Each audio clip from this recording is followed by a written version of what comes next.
se me olvida el nombre ahorita de ella, la que estuvo con nosotros en el ECLA, perdón.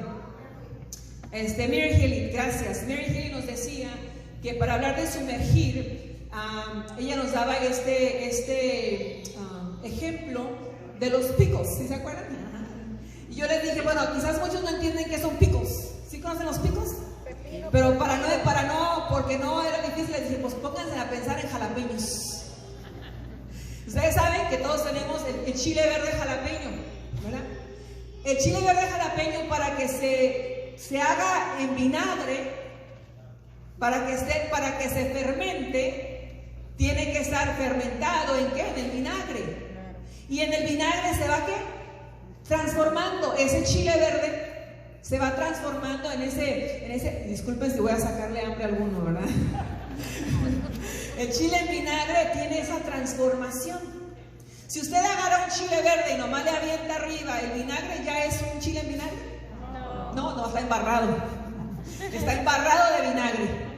Pero para que tenga una transformación, ese chile en vinagre tiene que estar sumergido por mucho tiempo en ese vinagre, y ya después de un tiempo, y usted se lo come bien rico, bien sabroso, con lo que le quiera poner, sus tostaditas, sus taquitos, ¿verdad? Una torta, lo que le quiera agregar. Discúlpense, pero yo sé que estoy sacándoles hambre.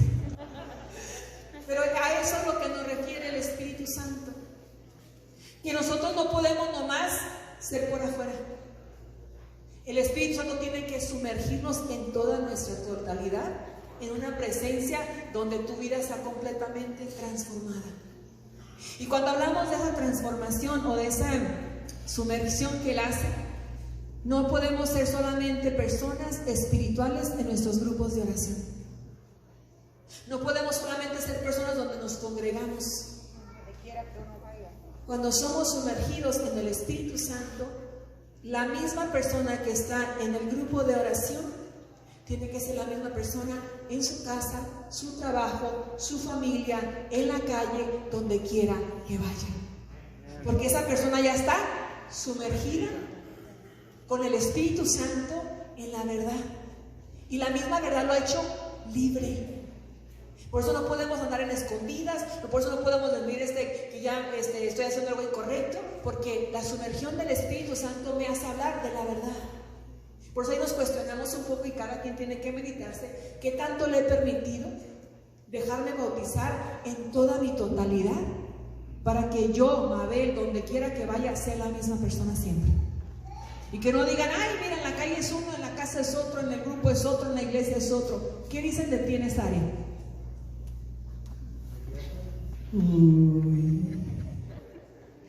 Se queda uno pensando, ¿verdad? Pero ahí donde entra mucho que el Espíritu Santo viene precisamente a sumergirnos. No solamente una fachada del Espíritu Santo.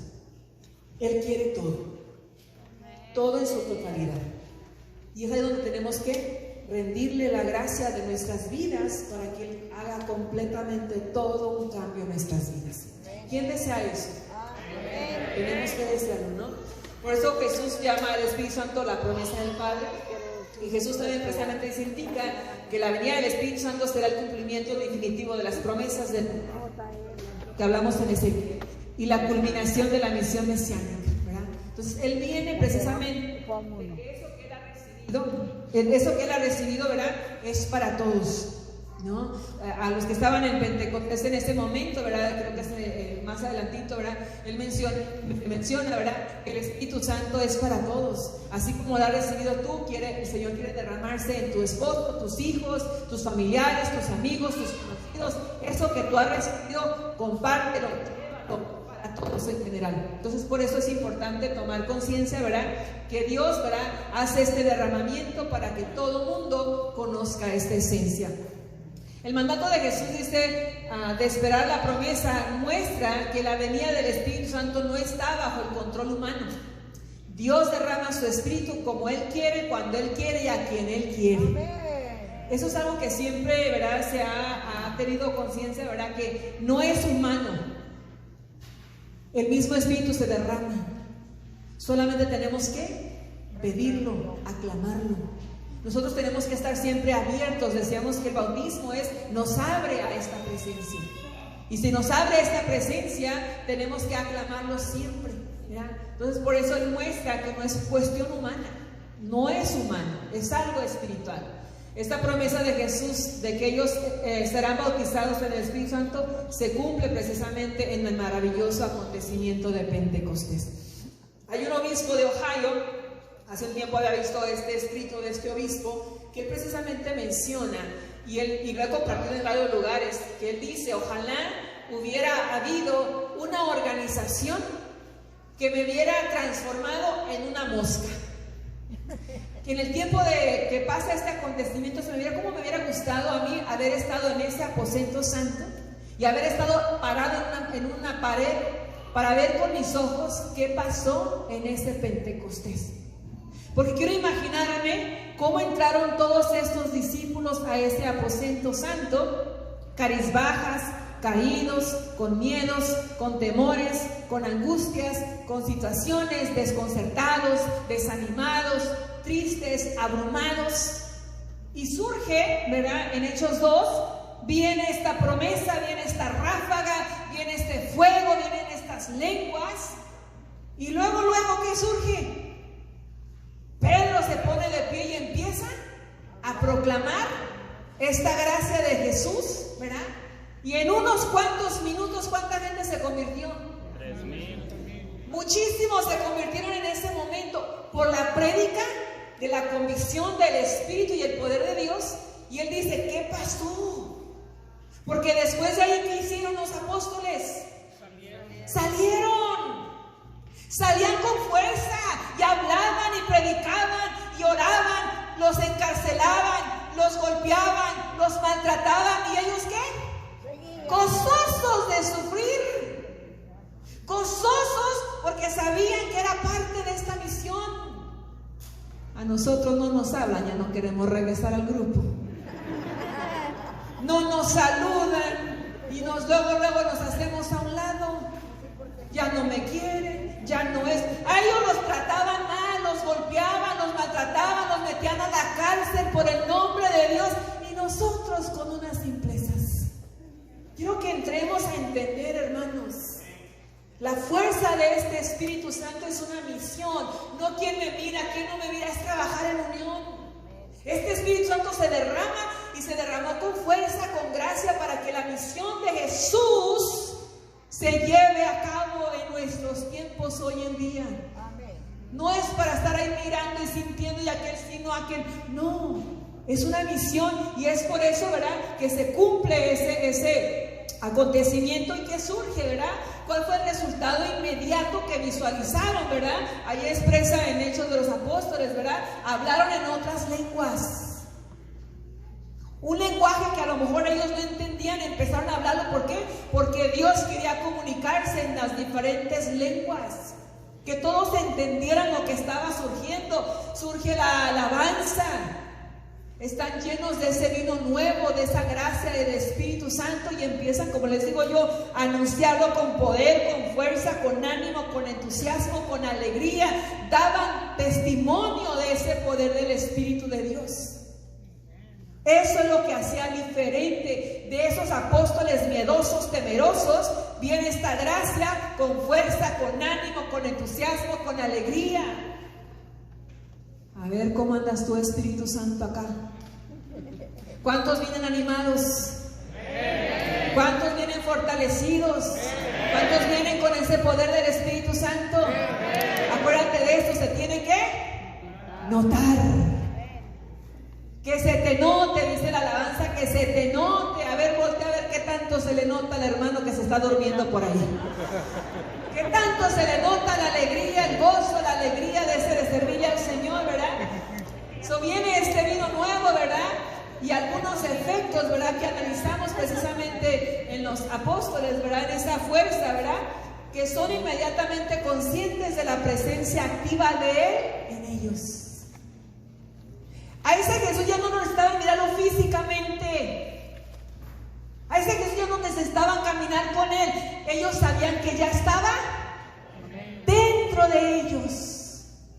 Se dieron cuenta que estaba dentro de ellos, y ahora ellos se movían porque había algo que los conectaba con ese Cristo con el que caminaban. caminaron, con el que los enseñó, con el que les mostró el camino. Ahora ese Jesús ya no interesaba si estaba entre ellos, porque sabía que estaba dentro de ellos. Estaba dentro de ellos. Y estaban convencidos. Estaban convencidos. Dice, el Espíritu Santo trae una transformación de la vida. Lo que podemos ver en Pedro. Pedro, ¿qué hizo antes? En el tiempo de Jesús, cuando estaba él allá en el proceso de que fue entregado, ¿qué hizo Pedro? Lo negó. ¿Cuántas veces? Cuando antes del Jueves Santo, un día antes, no, Señor, yo iré a donde tú estés. Yo no te voy a abandonar, yo no te voy a dejar. Yo estoy listo, puesto, dispuesto. Ay, Pedrito, mañana, antes de que cante el gallo, me habías negado 3 veces. No, yo estoy puesto. Y empieza en la primera canto, ¿verdad? Este es uno de ellos. No, yo no. Este andaba con ellos. No, yo no. No conozco. No lo conozco. ¿Verdad? Hasta malas palabras les echó ahí para decirles que no. ¿Verdad? Entonces ahí es donde entra. ¿Quién era este Pedro? Que ahora se levanta, ¿verdad? Con toda la gracia. Y dice, entonces Pedro, con los 11 a su lado, se puso de pie, alzó la voz y se dirigió a ellos diciendo, amigos judíos, todos los que se encuentran en Jerusalén, escúchenme, pues hay algo que deben de saber. No se les ocurra pensar que estamos borrachos, pues apenas son las 9 de la mañana, sino que se ha cumplido lo que anunciaba el profeta Joel. Escuchen lo que sucederá en los últimos días, dice Dios. Derramaré mi espíritu sobre cualesquiera que sean los mortales. Sus hijos y hijas profetizarán, los jóvenes tendrán visiones y los ancianos tendrán sueños proféticos. En aquellos días derramaré mi espíritu sobre mis siervos y mis siervas y profetizarán. Harán prodigios arriba en el cielo y señales milagrosas abajo en la tierra. El sol se convertirá en tinieblas y la luna en sangre antes de que llegue el día grande del Señor, y todo el que lo invoque en nombre del Señor se salvará. Dice, los israelitas, escuchen mis palabras. Dios acreditó entre ustedes a Jesús de Nazaret. Hizo entre ustedes milagros, prodigios, señales que ya conocen. Y empieza a Pedro a decirles todas estas cosas.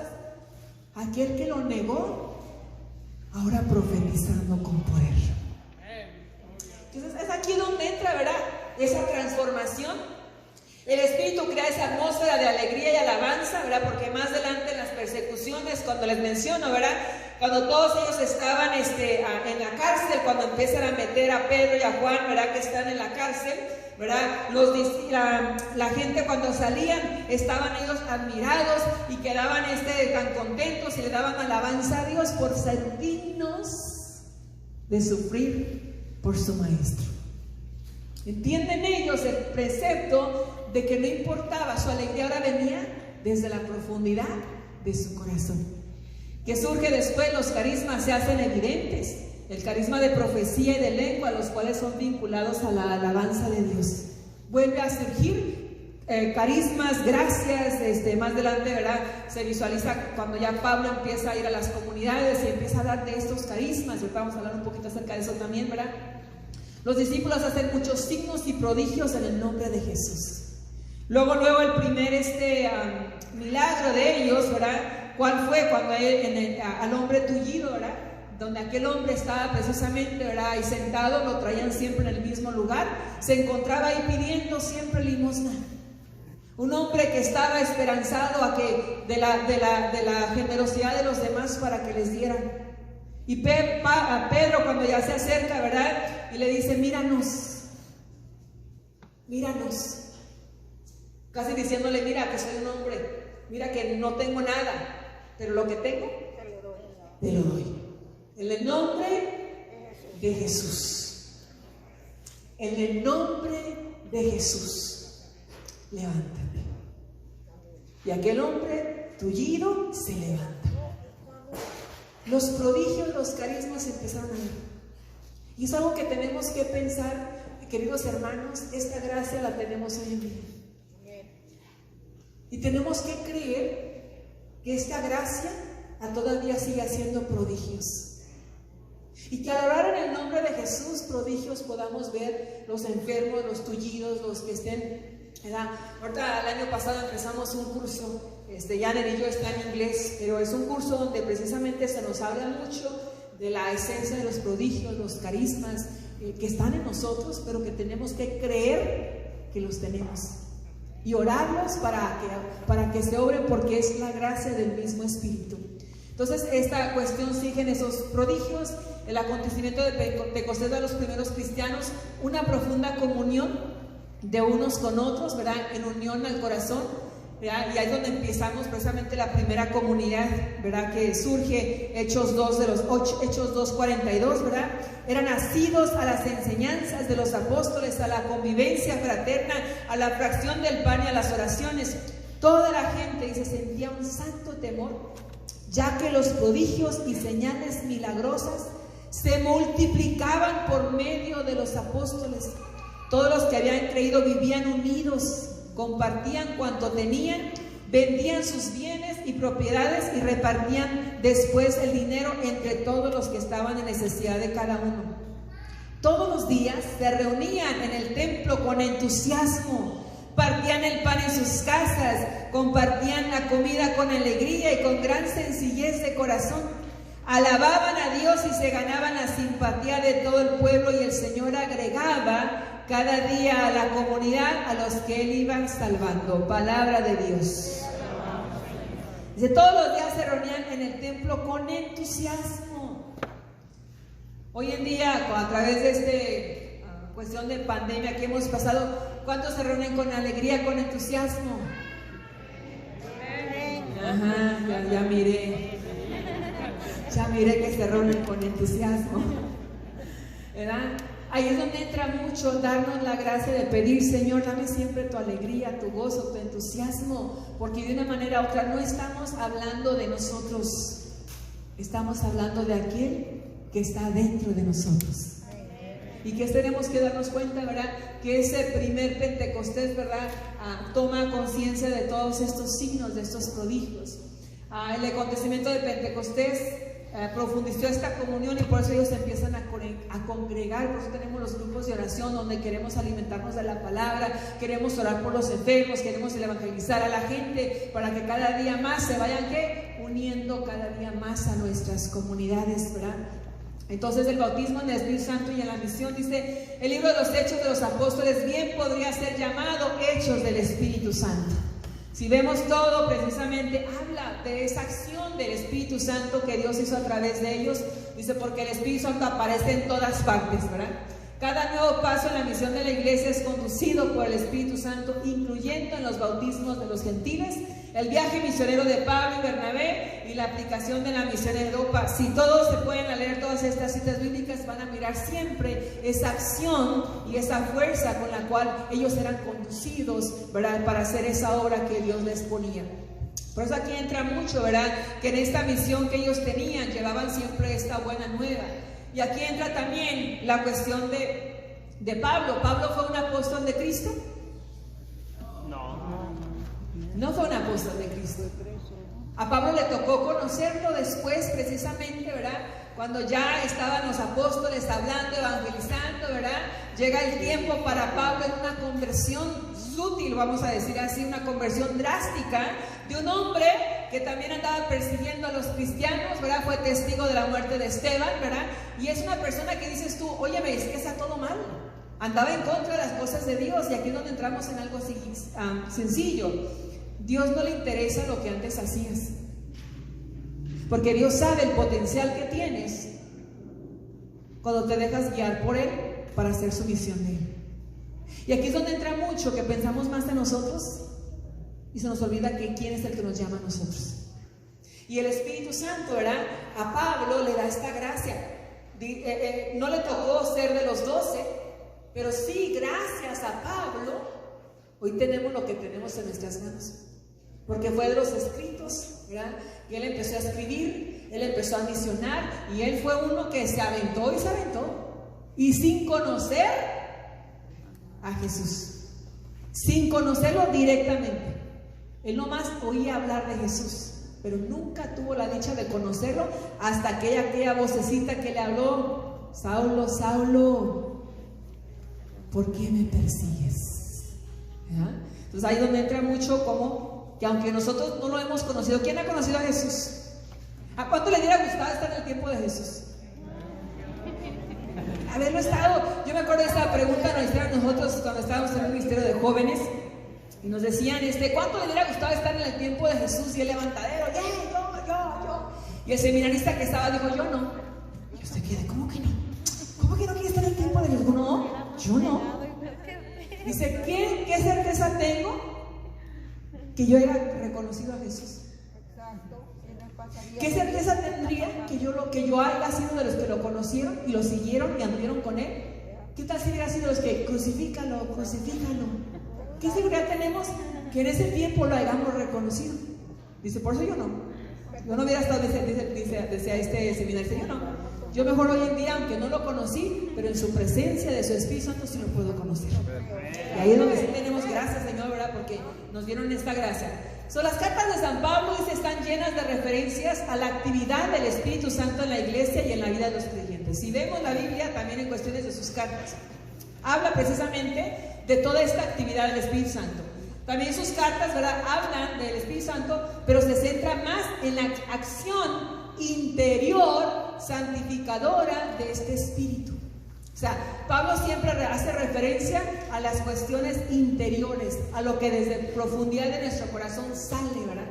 Y él dice, si no hubiera sido por Pablo, a lo mejor no entenderíamos por qué hablamos en lenguas, cómo usar el don de lenguas o cómo usar el don de profecía, no sabríamos cómo pedirlo, ¿verdad? Porque gracias a Pablo, ¿verdad?, en Corintios nos va a hablar precisamente de varios, no nomás Corintios, hay varias de las cartas que van a hablar precisamente de estos carismas, estas acciones, ¿verdad?, que hablan precisamente de todos estos carismas. Una de las grandes cuestiones es esa recepción, ¿verdad?, de abrirnos al Espíritu Santo, porque San Pablo se relaciona mucho la recepción del Espíritu Santo con la predicación, porque para poder aceptar a Dios, el Espíritu Santo, el que mueve nuestros corazones, el que nos da la fe, el aceptar la fe, viene la escucha de la palabra. Él siempre relacionó precisamente esta gracia del Espíritu Santo, que para eso tiene que haber prédicas. ¿Cómo pueden pedir al Señor si nunca han hablado de Dios? ¿Cómo puede la gente conocer a Dios si nadie les ha dicho de Él? Y Él empieza precisamente a ver la importancia de hablar con fuerza, con poder de este Jesús resucitado. Ya no muerto, sino resucitado. Y que tiene gracias en esos tiempos hasta el día de hoy. Por eso es importante nosotros comprender, ¿verdad?, que Pablo tiene mucha referencia en estas gracias, ¿verdad? Y por eso dice, él vincula mucho esta recepción del Espíritu Santo con el bautismo. Dice, ser bautizados es ser lavado, ¿verdad? Él siempre va a utilizar varias cuestiones, ¿verdad? El beber de un mismo espíritu, ¿verdad? Es una renovación en el Espíritu Santo. Es el comienzo de un proceso permanente en el que el creyente se renueva día con día. El que sabe perfectamente, ¿verdad?, que nos cuesta hacer los cambios, ¿verdad?, pero que gracias a esta acción sí se puede. Pero tenemos que creer. Yo me recuerdo que estuvimos en Roma. Y una vez estando en Roma nos hicieron esta pregunta. Estuvimos en el Coliseo romano, donde muchos dieron la vida por Cristo. Y nos hicieron esta pregunta: si ahorita nos tocara a nosotros pasar un proceso donde tendríamos que dar la vida, ¿cuántos estuviéramos dispuestos a hacerlo? Y así nos quedamos todos. Y así nos quedamos todos como en silencio. Pero la cuestión es esta: que gracias precisamente a esta renovación al Espíritu Santo, muchos dieron la vida porque estaban convencidos de que para poder conocer y dar a conocer a Jesús teníamos que dar la vida por Él. Y una de las cuestiones siempre que analizamos, ¿verdad?, es que cuando uno está convencido de esta acción, ¿verdad?, uno se da por la iglesia. Y por eso a veces cuando entendemos, ¿verdad?, esta acción, es esa vida espiritual que cambia, que en ese momento, si nos ponemos a analizar todos los que han dado la vida por Cristo, uno dice, ay no, ¿por qué? ¿Para qué? Oye, eso no está bien. Pero es que no sabemos qué surgió interiormente para decirle a Dios, aquí estoy y me entrego por su nombre, ¿no? Entonces, por eso surge la vida en el Espíritu. cómo nos conduce esta presencia de caminar de acuerdo a Dios. La poderosa experiencia del Espíritu no es una vaga experiencia religiosa o una emoción espiritual, ¿verdad? El Espíritu, o sea, opera principalmente en el corazón, en el centro escondido de la persona. El Espíritu Santo notar en una forma personal el don que Dios nos ha dado a enviarnos a su Hijo. Es a través del Espíritu de Dios que Dios nos revela, no son doctrinas o preceptos, sino que se revela a sí mismo. Creo yo que muchas veces cuando uno lee estas referencias de Pablo y experiencias espirituales, precisamente habla de esa, en Ezequiel un ejemplo, ¿verdad? Quiero quitarles sus corazones de piedra para ponerles un corazón de carne que sientan, porque quiere que el Espíritu de Dios no solamente penetre por fuera, sino que sea algo interior, ¿verdad? Por eso Pablo menciona, siempre va a hablar mucho en estas referencias, de que, como dice, ya no soy yo quien vive en mí, sino Cristo quien vive en mí. O sea, él hace referencias de que ese Jesús ya no está afuera, no está ausente de nosotros, está dentro de nosotros. Por eso es importante nosotros comprender qué tanto nos hemos dejado mover por el Espíritu Santo para ser conducidos, abiertos a esta gracia, ¿verdad? Y cada día que vayamos abriéndonos a ese Espíritu Santo, surja esa transformación, ese cambio de vida. Y Pablo expresa mucho esto, ¿verdad? Dice, la revelación del Espíritu Santo conduce a una progresiva transformación de vida. Y aquí es donde entra, ¿verdad? Que si nosotros nos empezamos a mirar, ¿cuántos son las mismas personas desde que vivieron el primer retiro de iniciación? ¿Cuántos han tenido cambios ya drásticos?